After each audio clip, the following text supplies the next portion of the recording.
Buenos días, miércoles 5 de junio, y desde que se consolidó el triunfo de Javier Milei, Juan Grabois se posicionó como el mayor referente de la oposición del gobierno, adoptando una postura particularmente similar al que ahora es presidente, que tomó desde el inicio de su carrera política. Por eso, para analizar la figura del emergente que el peronismo no termina de abrazar, abrimos el programa de hoy escuchando El profeta de la vela puerca y titulamos nuestra apertura de hoy día 178, Juan Grabois, en realidad Javier Grabois, el profeta opositor.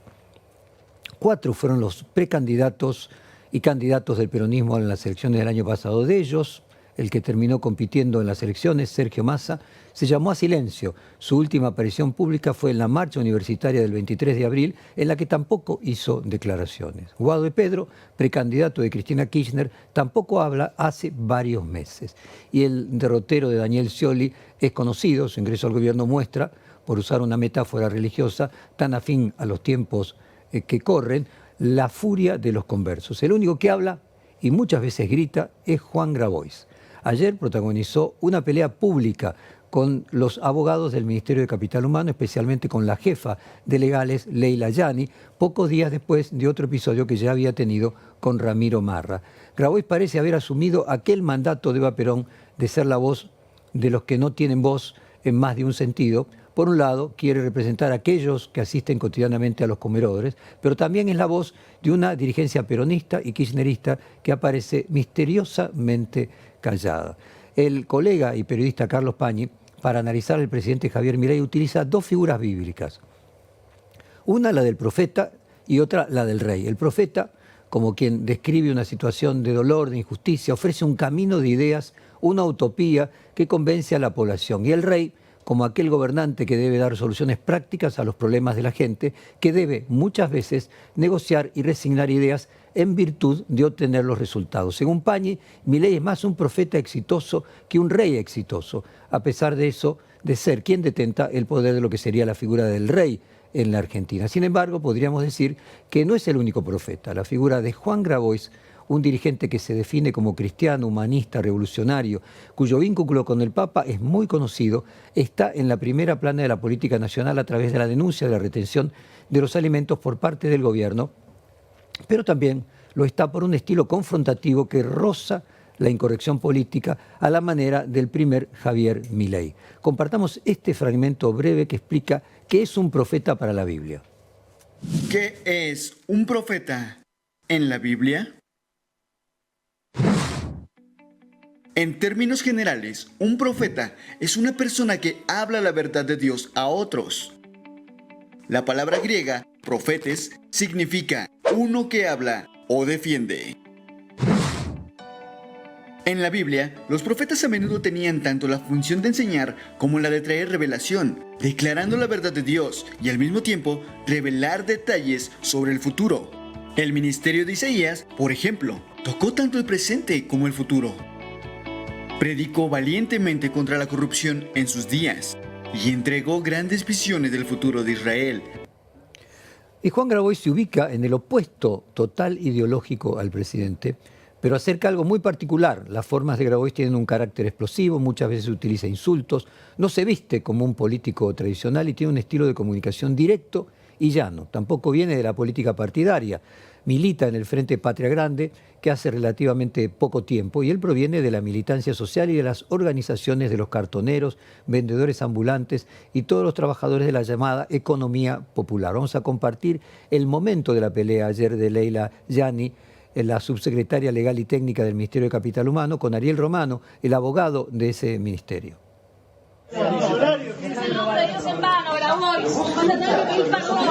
Tuviste con Alberto, tuviste con Macri, tuviste con Cristina, tuviste las ladronas sos vos, y además como abogada sos perfectamente, yo estoy contento, pero ¿sabés cómo se Andá a reclamar al fuero comercial tu quedaron negocio. chiquititos, Se rompió. Deja de extorsionar muy gente chiquititos quedaron. mandándolos a tus actos políticos a cambio de una bolsa de Escuchame, comida. ahora te pones un león, antes te pones un pingüino, tenés un pingüino tatuado y el un león en la pingüino se lo comió el león, boludo, basta. No sos creíble, chiquita. Creíble no sos vos. Chiquita, no Creíble sos no sos vos. creíble. Vamos, mi cartera que la tienes.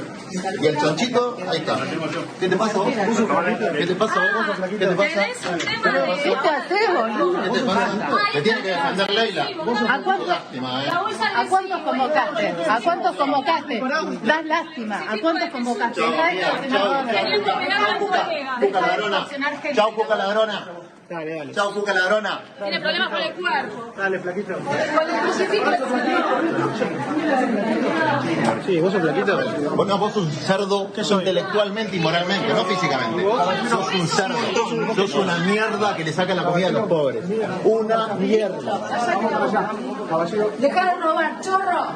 Salís kirchnerista, macrista, masista, mileísta. No tenés credibilidad. Y además como abogada sos barresa. La atención en este momento que tiene la Cámara de la audiencia estuvo de la abogada de y Qué personaje esta Leila Gianni, ¿no? Me parece que nació otra estrella en el firmamento del panorama político libertario. Independientemente de los que nos pueden incomodar, los insultos, las descalificaciones, hay algo en la política argentina que cambió notablemente. Hace algunos años, alguien que quisiera ser candidato a presidente no podría haberse comportado de esta manera. Y Javier Milei ya hizo historia rompiendo todo protocolo y movió la condición de lo posible en los intercambios de los políticos. Luego de este hecho, que se produjo porque hubo un equipo legal del Ministerio de Capital Humano que fue a apelar el fallo del juez Sebastián Casanello, que instaba al gobierno a presentar un plan para repartir la comida antes de que se venza, se produjo una audiencia de la parte denunciante, justamente encabezada por Juan Grabois. Ahora vamos a leer el tuit que Grabois publicó luego de este hecho que sucediera, denunciando algo inquietante. Le vamos a pedir a nuestro locutor, Elian López Caucero, de que por favor lea ese tuit. Petovelo, después de corroborar que esta persona no pertenece a la custodia de Comodoro Pi, le pregunto, ¿por qué había al menos una persona de civil de su grupo de seguridad con un arma de fuego dentro y fuera de la sala de audiencias? ¿No sabe que eso está estrictamente prohibido? ¿Van a repetir lo que hicieron con Federico Fernández en el piso 15 de la Secretaría de Trabajo, cuando le pusieron un arma en la cabeza para que firme una declaración jurada, inculpando a un funcionario y liberándola a usted de culpa y cargo por contrataciones que usted firmó? A nosotros no nos van a intimidar, ni con armas ni con calumnias. La lucha sigue hasta que no falte pan en la mesa de ningún argentino. El hambre es un crimen y ustedes una banda criminal. A la ciudadanía, la prensa libre, el Poder Judicial y la oposición republicana, acá hay una verdadera mafia operando en capital humano. Roban, espían, borran pruebas, pasan facturas truchas, adulteran inventarios, usan patotas armadas. Es muy grave. Hay mucha gente intimidada que no se anima a hablar.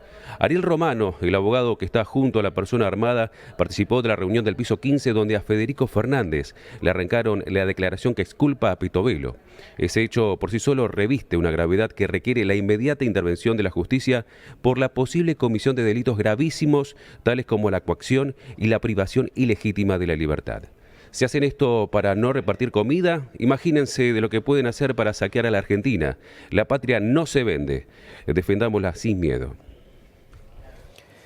Bueno, los custodios del Ministerio de Capital Humano parecen ser bravos, ¿no? Hace una semana, cuando asumió como formalmente, no formalmente, pero sí como jefe de gabinete Guillermo Francos, hizo ese café, ese tipo de desayuno en un bar enfrente de la Plaza de Mayo. Y cuando salieron los que estaban en ese desayuno, cuando salió la ministra Petovelo, el cronista de C5N se le acercó a hacerle unas preguntas y un custodio bastante corpulento lo empujó fuertemente y lo sacó de plano donde estaba. Grabois dice que Federico Fernández, el funcionario que según varias fuentes se lo obligó mediante este método que denuncia Grabois a denunciar a la segunda de Petovelo, Pablo de la Torre, para responsabilizarlo de la retención de los alimentos y de las denuncias que se produjeron a partir de estos hechos en otros aspectos de ministerios, como las supuestas contrataciones irregulares. La estética de Grabois tiene una manera de comunicarse y de confrontar políticamente que es más parecida a la de Milei que a la de un político tradicional. Si bien tienen cercanía a la Iglesia Católica, no posee nada de la forma de los curas que tienen activismo social, como por ejemplo podría ser el arzobispo de Buenos Aires, García Cuerva, o el propio Monseñor Ojea, cuyas maneras y formas son de cordialidad extrema. Ahora vamos a hacer un recorrido por la carrera política de Grabois. Vamos a iniciar con un reportaje que le hice en el año 2018, cuando era un personaje prácticamente desconocido, que cuenta los orígenes de la Confederación de los Trabajadores de la Economía Popular. Juan Grabois, en el año 2017, sobre los inicios de la CETEP. Vos sos artífice de Yo soy parte de la fundación. Pero cuando sos parte, digo, para comprender mejor la historia, Sí. sos artífice, sos parte, Sí. actor principal de esa Sí, fundación. uno, con varios cartoneros, como el que Sánchez, que es el que está en la foto ahí con el Papa, y la Edi Morocha de Villa Caraza, y bueno, y un montón que siguen estando, digamos, ¿no? Que eran los que laburaban en esa zona. Y al mismo tiempo había un montón de otros movimientos. Estaban los movimientos de trabajadores desocupados, el movimiento de empresas recuperadas, todo lo que se conoció como el movimiento piquetero, un montón de cooperativas sueltas, el movimiento nacional campesino indígena. Bueno, todo eso no nos conocíamos. Y después nos fuimos conociendo. Y lo que pasaba es que los intereses del sector social quedaban subordinados a la agenda ideológica de cada grupito. Estaba haciendo cuentas, ¿no? Pasaron 7 años. La voz es la misma de Grabois, pero aquellos que además de escucharnos nos ven por televisión, era un Grabois con una cara de nene y de pelo largo, como si en estos 7 años hubiese vivido 70. Vamos a repasar ahora del mismo reportaje, también del año 2017, o sea, pleno apogeo de Macri. Y es más, quienes me presentan a Grabois era el vicejefe de gabinete de Macri, con quien tenía una estupenda relación también de una formación muy cristiana. Vamos a este segundo pedacito de aquel Grabois del año 2017 sobre su cambio de visión sobre el kirchnerismo. En el año 2010, ya con el MT con un volumen fuerte, lo conozco a Emilio Pérsico, que en ese momento era funcionario del gobierno. Y lo conozco en un conflicto con el gobierno. Y yo en esa época tenía una visión mucho más negativa de la que tengo ahora de lo que fue ese gobierno, ¿no? Yo por ahí moderé más mi visión, porque para mí era casi el enemigo, digamos, ¿no? La verdad que hoy no pienso igual, no me parece que... O sea, vos fuiste viendo mejor al kirchnerismo con el paso de los años. Con el paso de los últimos año y medio. Macri te hace reconciliar con el kirchnerismo. Me hace tener una visión distinta a la que tenía antes.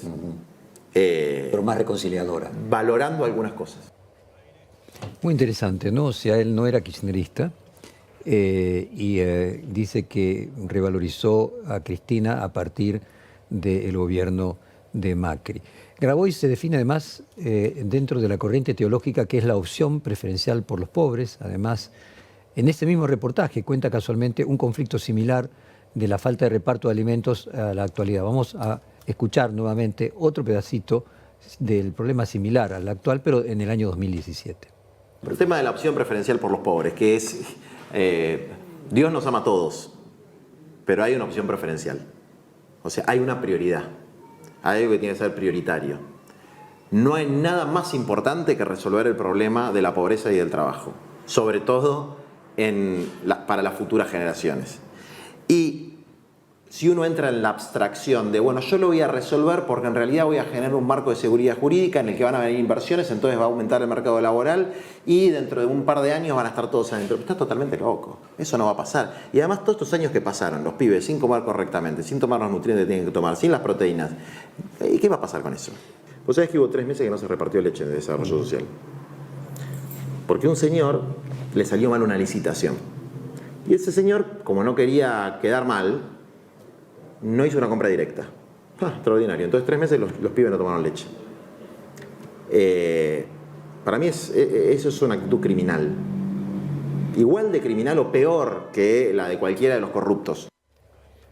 Bueno, ese mismo año Juan Grabois fue detenido en medio de una represión a los manteros de Once. Él fue a defender a los vendedores que se encuentran en esa zona, varios de los cuales pertenecen a la CETEP, a los Central de los Trabajadores de la Economía Popular. Vamos a compartir ese fragmento. Ya ahora estamos en el año 2018. Lo que escucharon hasta ahora fue del año 2017. Juan Grabois detenido tras defender una protesta de vendedores ambulantes. El nivel de arbitrariedad del gobierno de nuestro país ha llegado a un grado intolerable.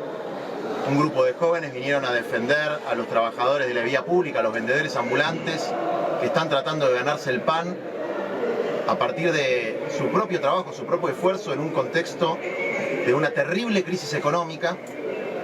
Personalmente llegué para ejercer mi rol como abogado y fui detenido de manera arbitraria, con golpes, con insultos, y aquí estamos junto a trabajadores migrantes de Senegal, junto a militantes sociales, a Rafa, secretario general de la CETEP Capital, a Sergio, presidente de la Federación de Cartoneros y Recicladores, a Alejandro Valiente. Hemos sufrido todo tipo de maltratos, nos han detenido de manera absolutamente arbitraria y hemos sido hostigados por nuestra pertenencia política y organizativa. Entonces, nosotros le pedimos al pueblo que haga sonar el repudio por estos actos de intimidación que se dan en el marco de la entrega de nuestro país al Fondo Monetario Internacional, el saqueo de nuestros recursos, el hambre y la miseria de las mayorías populares. Aquellos que, además de escucharnos, nos están viendo por televisión, pudieron ver, y le vamos a contar a los que nos escuchan, que Grabois estaba hablando, había sido filmado con un celular seguramente por algunos de sus asistentes o de las personas de la CETEP. Él estaba hablando a través de una reja de un camión en la que lleva preso junto a manteros senegaleses, y hablaba en un discurso absolutamente bien fundado, y sin ninguna duda es un gran comunicador. Creo que es la contracara de Javier Milei, en muchos aspectos muy parecidos, generacionalmente similares, ambos con maneras descontraídas y de verbo fuerte, y al mismo tiempo con una capacidad de comunicar y un deseo de comunicar. Había una frase que se usaba en televisión para determinadas personas que decían traspasaba el vidrio, o sea, traspasaba la pantalla, que se decía la cámara lo quiere. Hay personas al que la cámara los quiere, o sea, los saca mejor de lo que son, y otras de lo contrario. Sin ninguna duda, tanto Javier Milei como Juan Grabois comparten eso de que la cámara los quiere. Y ese mismo año, 2018, algunos meses después, presentaba el Frente Patria Grande, con el cual iba un año después a ingresar al Frente de Todos. Vamos al acto de lanzamiento de Frente Patria Grande, Nueva Mayoría, en el año 2018. Allí Juan Grabois dice: nosotros la presentamos a Cristina como candidato. Cristina todavía no es precandidata, no sé, yo no sé ella qué quiere. Para nosotros sí, nosotros ya la presentamos como precandidata a presidenta en el 2019, porque sabemos... Miren, yo lo digo sinceramente, yo la quiero mucho a Cristina ahora. Ahora la conocí hace poco y la quiero, le tengo afecto. Me parece una persona íntegra, que sufrió mucho, que fue muy perseguida, que es muy perseguida. Y yo la conocí en uno de los momentos de agresión, en uno de los momentos de más alta agresión contra ella. Ver cómo había una especie de junta de tipos malos, de los malos, conspirando para destruirla. Si no estaba muy convencido, me terminó de convencer. Si estos la quieren proscribir, y eso fue un elemento generativo del Frente Patria Grande, fue una cosa que marcó nuestra decisión de fundar el Frente Patria Grande, que era la necesidad de tener un espacio de denunciación para denunciar un intento muy claro de golpe preventivo en la Argentina con la proscripción de Cristina. También, previamente a esto, él había sido quien acompañó a Cristina, prácticamente sin conocerla, cuando tuvo, creo que 4 o 5 indagatorias el mismo día, y él se sentó al lado de ella durante el tiempo que estuvo en Comodoro Pi, que fue casi todo un día. Además, Grabois muestra su vida privada y sus aficiones. Es traductor del escritor del Señor de los Anillos, Tolkien. Escucha heavy metal, toca la batería. Este estilo, al igual que el de Javier Milei, lo vuelve cercano a la juventud, a la diferencia de otros dirigentes de izquierda como Miriam Bregman o Gabriel Solano, que son trotskistas. Grabois es mucho más ecléctico en sus concepciones políticas. Vamos a escuchar cómo define su propio posicionamiento ideológico. Esto es en el método Rebord, año 2022.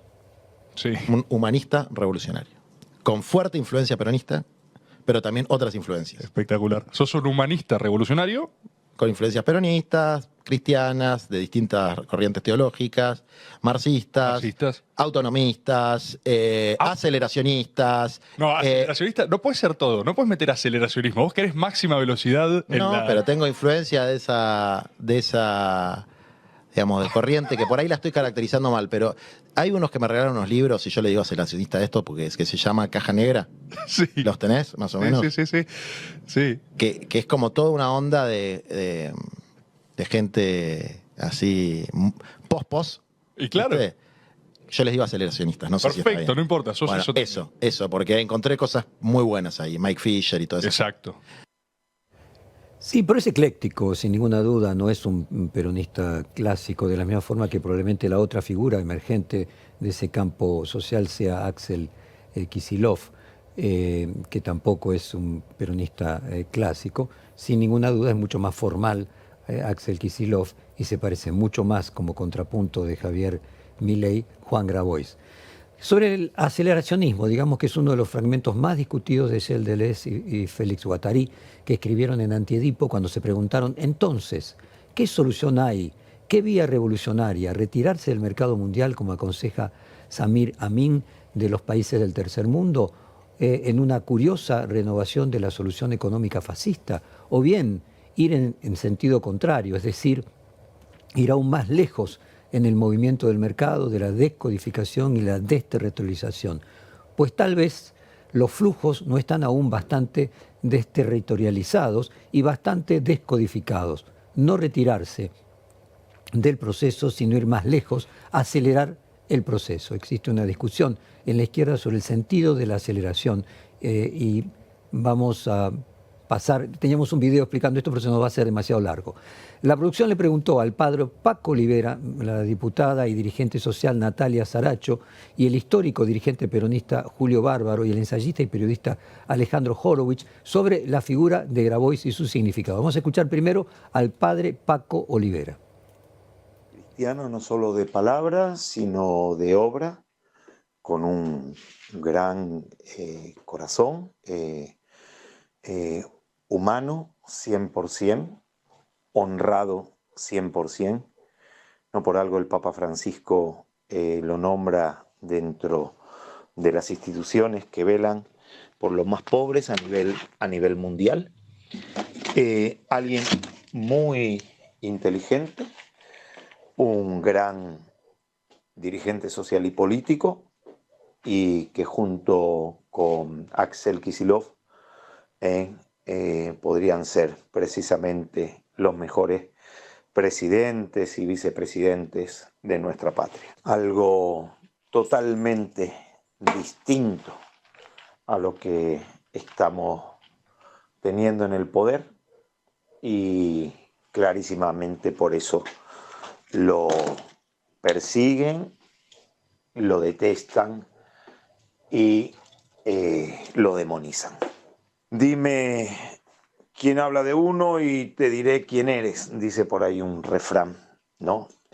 Bueno, sabemos quién hablan mal de Juan Grabois, sabemos quién es Juan Grabois. Bueno, el padre Paco Olivera lo que plantea es exactamente algo parecido a lo que se decía Néstor Kirchner, que los enemigos lo definen. Vamos a escuchar ahora el audio de Julio Bárbaro y la opinión sobre Juan Grabois. Juan Grabois es un militante de la causa nacional y popular, apasionado, coherente, digamos que siempre tuvo y mantuvo sus mismas ideas. Quizá hoy sus virtudes resaltaron frente a ese despreciable personaje que adhirió a todas las causas solamente para vivir de ellas. Juan tiene convicciones.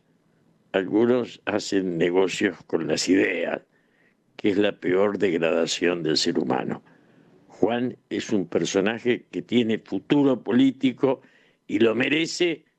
Es la generación que necesitamos, parte de la generación que necesitamos para recuperar el patriotismo perdido, ese patriotismo que hoy no logramos que tenga quien lo exprese. Bueno, ahora vamos a pasar el testimonio de alguien que milita con Juan Grabois, de Natalia Saracho, quien nos cuenta además una anécdota de cómo lo conoció, la diputada Natalia Saracho. Nosotros sobrevivíamos el día a día y poder conquistar derechos creo que fue muy importante para poder sentarnos a pensar, a planificar y a pelear y ser los protagonistas. Juan nos promueve y siempre nos convida a ese desafío de formarnos para justamente estar en mejores condiciones para representar a nuestro sector y seguir promoviendo a compañeros y a compañeras de los sectores populares. Esto que está haciendo hoy de defender a los más pobres, a los que más sufren, lo hizo con distintos gobiernos, lo hizo desde que lo conozco, por eso estoy convencida de que a dónde va, era una de las preguntas. Él va a ser el próximo, no sé si próximo presidente, pero va a ser el presidente en algún momento de este país, porque necesitamos a alguien también con ese coraje, con las convicciones que tiene Juan, para que defienda a los que peor la pasan, para que defienda nuestra patria, para que defienda nuestros recursos naturales y para que defienda también la agenda que militamos desde hace mucho tiempo, que es una agenda que tenga que ver con una Argentina humana. Quien marca un contrapunto con las versiones anteriores es el escritor y ensayista Alejandro Horowitz. Vamos a compartir ahora su testimonio. ¿Es posible pensar a Grabois como un dirigente político más allá de una determinada sensibilidad para cierta clase de problemas, en este caso sobre la vulnerabilidad y la miseria? Confieso que a mí me resulta mucho más un hombre próximo a entender el mapa del dolor que un hombre con un tipo de respuestas políticas capaces de resolver el mapa del dolor. Es posible que se deba simplemente a mi conocimiento parcial del personaje, pero en política el conocimiento parcial del personaje está determinado por su actividad pública. Grabois tuvo sus diferencias bien marcadas con el gobierno de Alberto Fernández y atacó duramente a Sergio Massa, a pesar de que luego lo llamó a votar en el balotaje contra Milei. Vamos a ver dos fragmentos y escuchar dos fragmentos que corresponden a esos momentos. 2022, Juan Grabois dice: estamos dispuestos a dejar la sangre en la calle para que no haya hambre en la Argentina. Entonces, Alberto, que por lo menos no esté abajo de la línea de indigencia. Mirá a lo que llegamos, a pedirte que no haya extrema pobreza en uno de los países más ricos del mundo. Que todo el mundo tenga arriba de la canasta alimentaria. Si no hay para que salgamos de la pobreza, por lo menos que no haya indigentes. Es una cosa tan elemental que yo no entiendo por qué no se dan cuenta que no es política, la puta madre. Es obvio que esto no da para más. ¿Para qué te pusimos ahí? ¿Para que haya menos pobreza? No para que haya más. Es matemática, hermano. Queremos que haya menos pobreza, no que haya más pobreza. Y si no te gusta el salario universal, inventa otra cosa. Trae una propuesta mejor. No nos vayas a decir que hay que calmar a los mercados. Vení y calmarlo a nosotros, porque vamos a hacer 5.000, 200.000, no sé cuánto. Pero hay algunos gauchos acá y algunas gauchas acá que estamos dispuestos a dejar nuestra sangre en la calle para que nos siga viendo este hambre en la Argentina. Bueno, claramente podríamos decir el más efusivo anti Alberto Fernández durante el gobierno anterior. Y vamos ahora al discurso de Juan Grabois luego de que es derrotado en las internas presidenciales. De cualquier forma sacó casi el 10% de los votos, ¿no? Que no es nada despreciable. Esto es después de la derrota en las PASO el año pasado. Juan Grabois dice: voy a ir al búnker de nuestro rival a apoyar Unión por la Patria. Entonces, me toca irme rápidamente al búnker de nuestro rival, hacer lo que dijimos que íbamos a hacer, que es manifestar el apoyo a Unión por la Patria para enfrentar a los buitres y a los monstruos que acechan nuestro país. Pero también para llevarle este plan de desarrollo humano integral y esta bandera que no vamos a dejar porque no hay cheques en blanco. Bueno, hoy se muestra cercano a Cristina Kirchner, pero tiene juego propio, no se lo ubica dentro del naciente kicillovismo, o sea, el sector afín a Kicillof. Dijo querer ser candidato en las próximas elecciones presidenciales, como ya lo fue en las anteriores. Su apuesta es a capitalizar el hastío de la población con la política, pero por izquierda. Veremos si además de la denuncia y de la elocuencia de su discurso, puede construir un perfil de gestión, lo que decía Horowitz, de resolución de los problemas, es decir, no ser profeta, sino poder ser además rey. Es decir, en los términos en los que empezamos la apertura, si además de ser profeta, como decíamos, puede ser rey. Nos vamos a despedir con una canción de la banda sonora del Señor de los Anillos, la película